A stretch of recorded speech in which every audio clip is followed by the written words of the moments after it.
still going strong. Yes, as you probably guessed, I, Sam Valentino, private toon detective, am here to put on another tirade relating to the disaster that has been the Warner Bros. Discovery merger. A week ago, the Max streaming service went and removed the original The Powerpuff Girls series that ran from 1998 to 2005. I can't believe this, because we still have a new spin-off of that series in the works. This is why it's not currently airing on Cartoon Network and Adult Swim's Checkered Past retro block, alongside other Cartoon Network shows in the 90s and 2000s. I mean, through the Powerhouse era until the theatrical movie bombed at the box office in 2002, and then the Grim Adventures of Billy and Mandy and Codenamed Kids Next Door began to eclipse it, and at the start of this week, Max has purged Wabbit, aka New Looney Tunes, and that series is only close to 10 years old.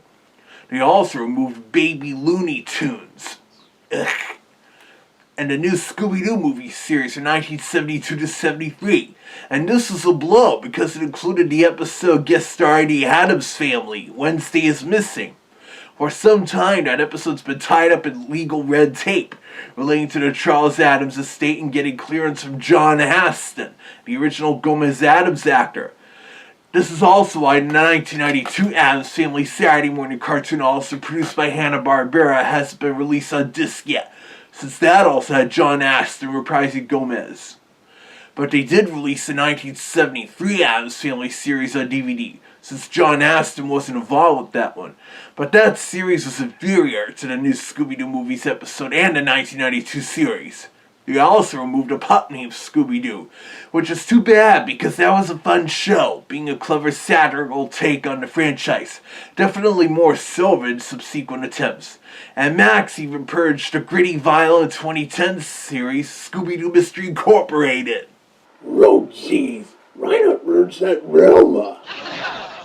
I'm sorry, Scoob, but that Velma Adult Party cartoon was a Max original, and it was meant for mature audiences, so that'll be sticking around for some time. And it sucks, because Scooby-Doo Mystery Incorporated is the right way to do a dark and edgy, violent Scooby-Doo series, compared to Mindy Kaling's Velma. So you'd think that would have been spared, like the animated DC Comics shows. And they also aimed at kids and teens, but not really little kids that other Scooby shows are often popular with, but more along the lines of older children, as well as teens and adults. And yet it's still rated TVY 7 at V, when it really should have been rated TV PG.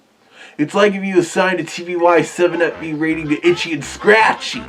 Well, to be fair, given the twisted world of Simpsons, that's entirely possible. But the parental ratings Warner Bros. And Cartoon Network assigned still often don't make sense. I remember when they rated the 1997 animated feature Anastasia TVY 7 at V when airing it on their Cartoon Theater block, despite the MPAA giving that movie a G rating. And again, it has some very PG content. Heck, Scooby-Doo Mystery Incorporated even referenced Anastasia in the Wild Brood episode. And of course, is how they rated the Looney Tunes show TV PG when it's much tamer in comparison. The same thing happened with Tiny Toons Looniversity from a couple of years ago. Also rated TV PG when it'd honestly be better off of a TVY 7 rating, like New Looney Tunes had. But enough about mixed up parental ratings again. Now the only pre-2020s Cartoon Network shows left on Max are Courage the Cowardly Dog and Adventure Time. The Adult Swim originals are still on there, contrary to what my reliable source information says I'm sharing a link to again. Because those are actually originally aimed at mature audiences, compared to all those kids shows being purged left and right. Let me remind you again that this is because Max is planning to phase out just about everything targeted towards kids and families, which is why they've been removing the Looney Tunes and Tom and Jerry and Hanna-Barbera related stuff, and they also opted to not renew their Sesame Street license, as I said before. But fortunately, that found a home with Netflix, along with going back to PBS for first run. Also with this redirecting, Max is planning to revert back to the name HBO Max. Come on! When it first launched 5 years ago, that's what it was called. And even with the HBO name, a premium cable channel largely geared towards mature audiences, back then the streaming service proudly touted they had lots of great content for kids and families. Of course, this is during the big streaming boom, thanks to the COVID-19 pandemic. And before that corrupt scoundrel David Zaslav came into the picture when Warner merged with Discovery Communications. I heard as part of this they're planning to remove some of the Discovery reality and crime-related stuff, which makes sense because most of those are already on Discovery Plus.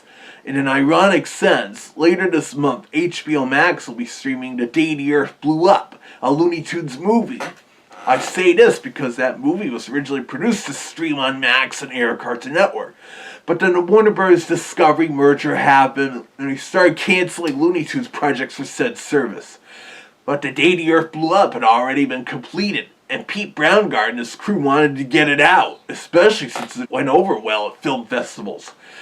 So here in North America, they gave it a limited theatrical release through Ketchup Entertainment, alongside some other international markets. And it was a modest enough success that convinced Warner Bros. Discovery to also sell distribution rights to the previously shelved Coyote vs. Acme movie to Ketchup Entertainment. Heh. This goes to show in some cases the little guy can make a big difference. And it just recently made back its budget of $15 million. Though that budget was mostly on Ketchup Entertainment's part. And now the movie's going to stream on HBO Max anyway. That's because currently HBO has cable television distribution rights to the film. They've often featured non-Warner Brothers movies on the service that HBO had aired or distributed on television at the time. Even DreamWorks Animation and Nickelodeon movies. So this is simply another example of that. But it is a little ironic.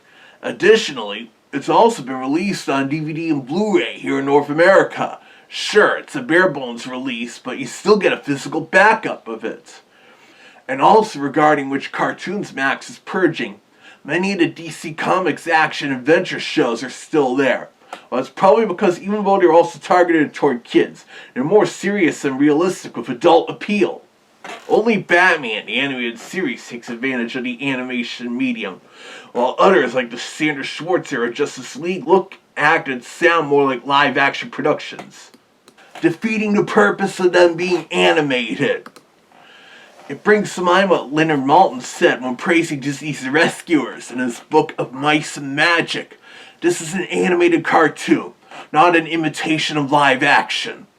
Along with Jerry Beck, rightly criticizing that lame brain 1940 Merry Melodies short, Goodnight Elmer, saying the whole thing could have easily been pulled off in live action.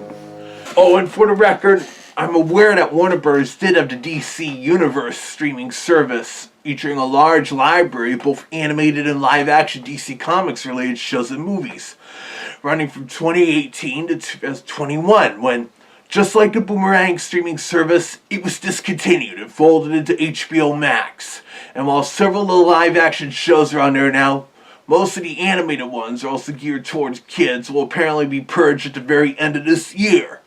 As for Tubi and all the memes and such online with the picking up shows being dropped from Max, the only animated series they added this month was the original Teenage Mutant Ninja Turtles, the 1987 to 96 show.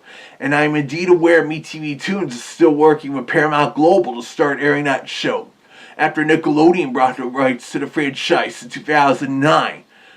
Similarly, while Tubi does have some Scooby-Doo shows, they currently don't have the ones that just got purged.